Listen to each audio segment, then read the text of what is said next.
미국 공화당이 상하 양원을 장악하게 되면서 민주당 소속인 오바마 미국 대통령의 남은 임기 2년이 험난할 것으로 예상됩니다. 그동안 미국 민주당이 대통령 선거 승리에만 집착한 결과 하원 의회 선거에서 힘겨운 싸움을 하는 상황이 만들어졌다는 분석이 나왔습니다. 매주 금요일 한반도와 국제 문제 조망해보는 시간입니다. 월드리뷰 황준호 뉴스 취재팀장 나와 있습니다. 어서 오십시오. 자, 지난 화요일에 있었죠. 미국 중간선거. 민주당이 참패했다 이런 평가가 나오더군요. 근데 개표가 아직 완전히 끝난 건 아닌 것 같아요. 그렇습니다. 상원 선거 결과는 공화당이 52석, 또 민주당이 45석을 차지했습니다. 공화당이 민주당의 7석을 빼앗아가면서 상원 다수당이 이번에 민주당에서 공화당으로 바뀌게 됐습니다. 상원의원 같은 경우에 3곳은 아직도 집계 중인 곳이 있는데 근데 여기서 어느 당이 다 가져가더라도 결과에 대한 성격 이것은 그대로입니다.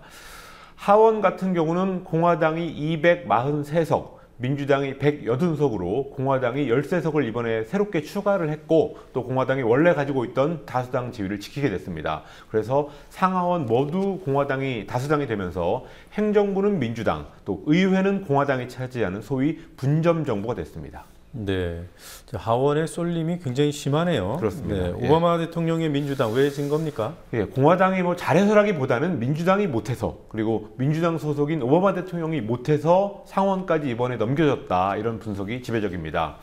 미국 대통령 임기 2년차 11월에 실시되는 중간선거는 당연히 대통령에 대한 중간평가 성격이 아주 짙습니다. 선거 전에 오바마 대통령의 지지율이 40% 수준으로 떨어지면서 이미 결론이 났다, 이런 예상이 있었고 결과도 그렇게 나왔습니다. 작년에 오바마 케어라고 하는 그 건강보험 개혁법 시행 과정에서 기술적이지만 아주 치명적인 문제가 터지면서 그때 당시에 오바마 대통령의 지지율이 꼬꾸라졌었는데요. 그 상황을 오바마 대통령이 극복하지 못했습니다.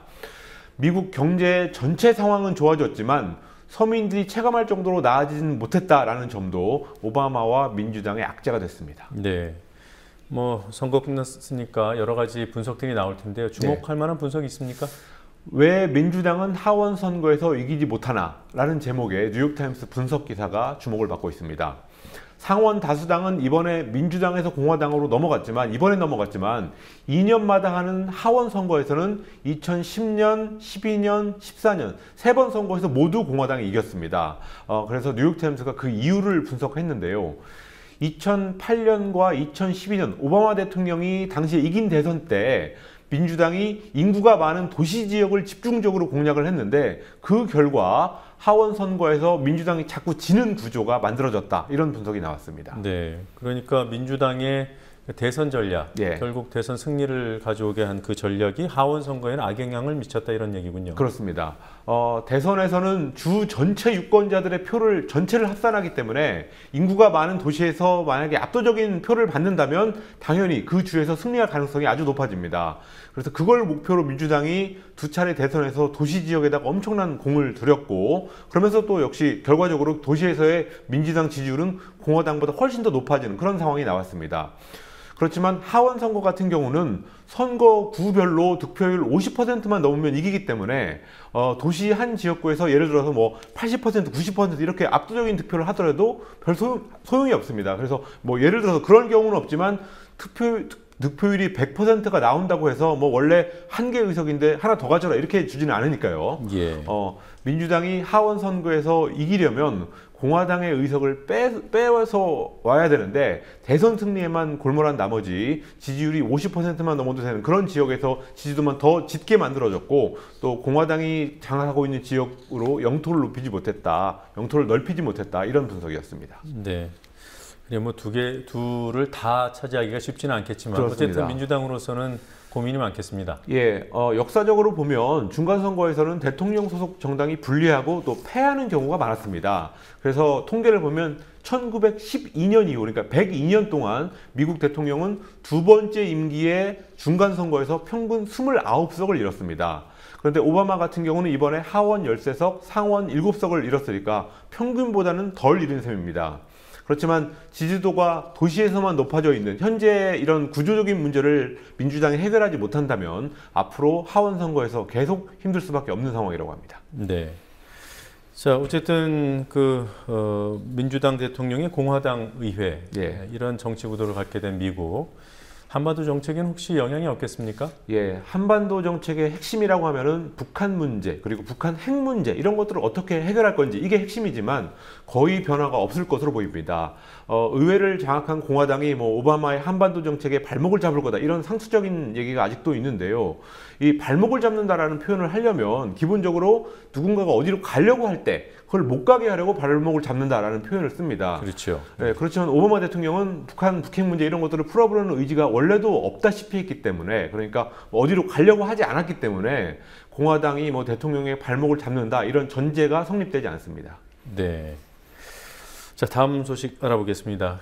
미국의 경제 잡지 포브스가 세계에서 힘센 권력자 순위를 매겼군요. 예. 블라디미르 푸틴 러시아 대통령이 세계 최강의 권력자 1위로 선정됐습니다. 푸틴 대통령은 패권국인 미국의 오바마 대통령 그리고 미국을 위협하고 있는 중국의 시진핑 국가주석을 2위와 3위로 각각 밀어내고 2년 연속 가장 힘센 권력자 1위에 등극했습니다.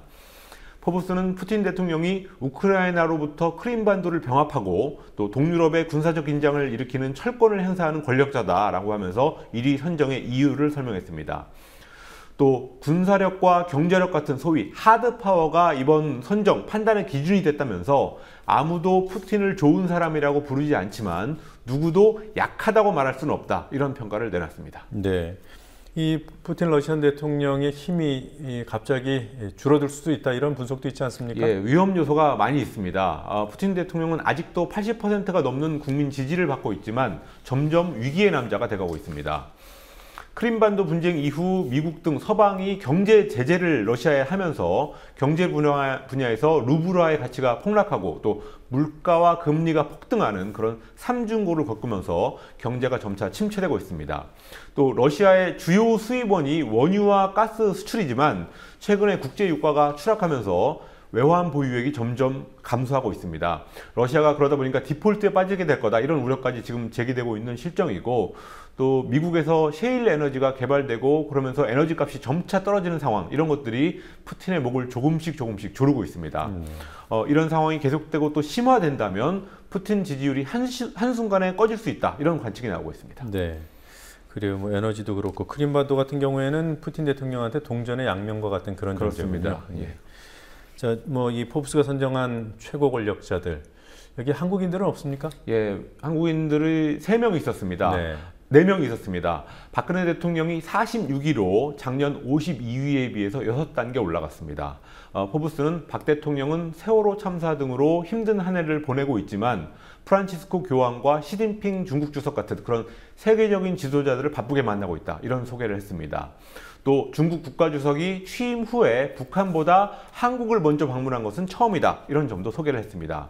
그리고 이건희 삼성전자 회장 그리고 이재용 부회장이 공동 35위에 올랐고요. 반기문 유엔 사무총장이 40위였습니다. 여기까지 한국 국적자들이고요.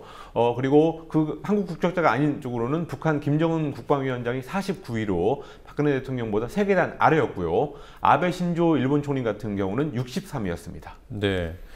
그래요. 좀 한국 국적자 중에서는 이건희 회장, 이재용 부회장 예. 그리고 반기문 유엔 사무총장이 있고 그 뒤로 박근혜 대통령이니까 이른바 넘버 3군요. 그렇습니다. 예. 국제 문제 그리고 또 한반도 문제에 관한 좋은 칼럼 소개해주고 있습니다. 매주. 오늘은 어떤 칼럼 가지고 오셨습니까? 예, 역사의 종언과 한국 외교의 목표라는 제목의 이근 서울대 국제대학원 교수의 오늘자 경향신문 칼럼입니다. 네. 한국 외교가 아직도 냉전 시대의 관성에서 벗어나지 못하고 있다면서 이제는 좀 구체적인 외교적인 목표 또 그 수단을 제시해야 하는 쪽으로 바꿔야 된다라는 것이 칼럼의 핵심 주장이었습니다. 구체적인 외교의 목표와 수단 예. 어떤 겁니까? 예, 미국의 예를 들었는데요. 미국 국민들이 생각하는 목표를 예로 소개했습니다. 시카고 카운슬이라는 곳이 조사를 해서 내놓은 결과인데 미국 노동자의 일자리 보호를 외교의 최우선 목표로 삼아야 된다라는 의견이 미국에서 가장 많았습니다. 그리고 안정적인 에너지 확보와 관련된 목표 이것이 2위와 4위에 올랐고요. 또 해외에서 미국 기업의 이익을 보호해야 된다라는 의견이 8위였습니다. 네. 그래서 뭐 평화 번영이 우리 외교의 목표다 이렇게 막연하게 하지 말고 아주 구체적인 목표를 제시하고 또 그거를 달성하기 위한 수단을 내놔야 될 때가 됐다 이런 주장이었습니다. 그래서 예를 들어서 이런 말에는 자원 외교 같은 말이 여기에 해당되는 걸 텐데요. 그런데 이 자원 외교를 이명박 대통령이 좀 왜곡시켜 놔가지고 네. 이제부터는 자원 외교라고 하면은 뭐 그 주가 조작 이런 게 떠오르는 그런 상황이 된 것 같습니다. 네, 그래요. 그 자원 외교에 대한 인상을 고약하게 만들어 놨습니다. 그렇습니다. 네. 자, 여기까지 보겠습니다. 수고했습니다. 예.